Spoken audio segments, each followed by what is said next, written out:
श्री तो दक्षिण अफ्रीका ने भारत को तीसरा वनडे मुकाबला जीतने के लिए 271 रनों का लक्ष्य दिया है। आपको बता दें कि दक्षिण अफ्रीका ने पहले बल्लेबाजी करते हुए 47.5 ओवर में अपने सभी विकेट खोकर 270 रन बनाए हैं। डिकॉक की जो पारी है वो अफ्रीकी दृष्टिकोण से काफी महत्वपूर्ण रही और उनकी पारी की बदौलत ही 270 रनों के स्कोर तक अफ्रीकी टीम पहुंच पाई और अंत में भारतीय गेंदबाजों ने भी अच्छी गेंदबाजी की और जो स्कोर एक वक्त 300 के पार जाता हुआ दिखाई दे रहा था उसको 300 के अंदर मिनिमाइज किया भारतीय बॉलर्स ने। तो अच्छी गेंदबाजी नफीतुली आखिर के कुछ ओवर्स में हुई है। हमारे साथ हमारे क्रिकेट एक्सपर्ट राकेश रंजन जी भी स्टूडियो में हैं।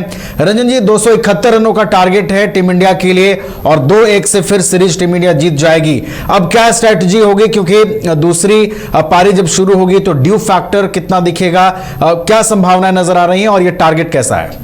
देखिए, टारगेट ऐसा है कि अगर ड्यू फैक्टर आ गया तो भारतीय टीम को कोई परेशानी नहीं होनी चाहिए। जो महत्वपूर्ण चीज़ है वो ये है कि जब अभी भारतीय पारी की शुरुआत होगी तो शुरू के 15 ओवर टीम इंडिया कैसा खेलती है। देखिए, इन 15 ओवरों में अगर रन कम आए और विकेट बचे रह जाएं और ये एक्सपेक्टेड है कि ड्यू आएगा, अब अगर उसके बाद ड्यू आ गया तो फिर आप आराम से ये रन बना लेंगे और फिर सीरीज भी आपके नाम हो जाएगी।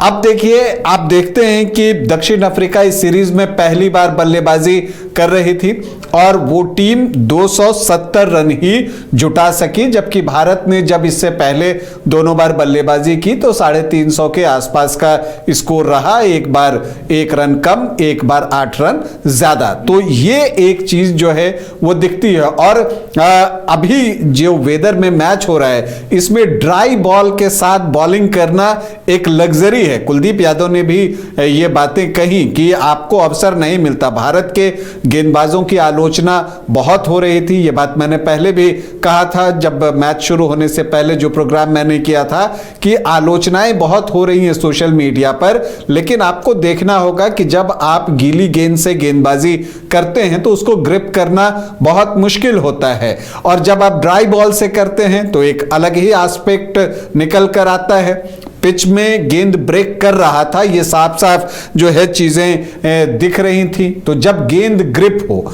और आपके पास स्पिनर्स क्वालिटी के हों जो कि पेस में वेरिएशन कर सकें तो फिर आपको इस तरह के परिणाम देखने को मिलते हैं जो अभी आपने दक्षिण अफ्रीका की पारी में देखे। देखिए, दक्षिण अफ्रीका की पारी को आप 2 भाग में बांटकर देख सकते हैं। एक वो एरा है जब तक क्विंटन डिकॉक खेल रहे थे और एक उनके बाद। इनफैक्ट बावुमा के लिए भी ये अच्छी बल्लेबाजी के अनुकूल रही और उन्होंने भी जो है एक शानदार बल्लेबाजी की। हालांकि अर्धशतक लगाने से वो 2 रनों से चूक गए, लेकिन क्विंटन डिकॉक ने शतक लगाया और जबरदस्त शतक लगाया। सिर्फ 89 गेंदों पर 106 रन उन्होंने बनाए, 8 चौके और 6 छक्के उन्होंने जमाए। लेकिन जो दक्षिण अफ्रीका की ये स्थिति हुई, देखिए प्रसिद्ध कृष्णा को 4 विकेट मिला है, कुलदीप यादव को भी 4 विकेट मिला है, लेकिन जो प्रसिद्ध कृष्णा का सेकंड स्पेल था उसने जो है भारतीय टीम को मैच में वापस ला दिया। और जो आपने कहा ना कि एक समय 300 के आंकड़े तक जाते हुए दक्षिण अफ्रीकी टीम दिख रही थी, तो उसको वहां तक पहुंचने से रोका तो प्रसिद्ध कृष्णा ने रोका। क्योंकि अगर आप देखिएगा कि 168 पर 2 था स्कोर एक समय दक्षिण अफ्रीका का और 29वां ओवर चल रहा था, लगभग 6 के आसपास का वो औसत भी था। तो यहां से 300 क्या, वो उस वक्त 330-40 आराम से दिख रहा था। लेकिन उसी एक ओवर में प्रसिद्ध कृष्णा ने पहले ब्रिट्सके को और फिर पिछले मैच के सेंचुरियन मार्करम को आउट किया और मैच यहीं से पलट गया। और वहां जहां स्कोर 168 पर 2 था, टीम 270 पर ऑल आउट होती है, पूरे 50 ओवर भी दक्षिण अफ्रीकी टीम नहीं खेल पाती है, 48वें ओवर में आउट होती है 47.5 ओवर में। तो कहने का मतलब ये कि 102 रनों में 8 विकेट जो है वो दक्षिण अफ्रीका ने गंवाए। तो प्रसिद्ध कृष्णा ने जो अपने दूसरे स्पेल में 3 विकेट लिया, वो आप कह सकते हैं कि अगर भारत ये मैच जीत जाता है तो आप उसको डिसाइडिंग फैक्टर के तौर पर याद करेंगे, क्योंकि आप ये देखिए कि प्रसिद्ध कृष्णा ने पहले 2 ओवर में 27 रन दे दिए थे, फिर उनकी वापसी हुई थी और यह मैच उनके लिए बहुत महत्वपूर्ण था। बहुत तरह की आलोचनाएं उनकी सोशल मीडिया पर हो रही थी, तो ऐसे में वापसी का उनको अवसर मिला और दूसरे स्पेल में जो है उन्होंने जो है 3 विकेट लिए अपने दूसरे स्पेल में, और पहले 2 ओवर को आप छोड़ दें तो अपने 7.5 ओवर में 39 रन देकर उन्होंने 4 विकेट लिए। ऐसे उनका ओवरऑल बॉलिंग एनालिसिस 66 रन पर 4 विकेट है।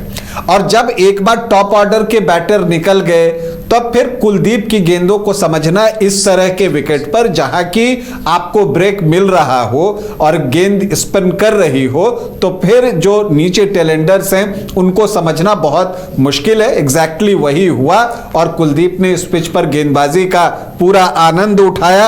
उन्होंने 10 ओवर में 41 रन देकर 4 विकेट लिए, लेकिन जडेजा का वो विकेट भी बहुत महत्वपूर्ण था जो उन्होंने कप्तान बाबूमा का लिया और उनको विराट कोहली ने कैच किया।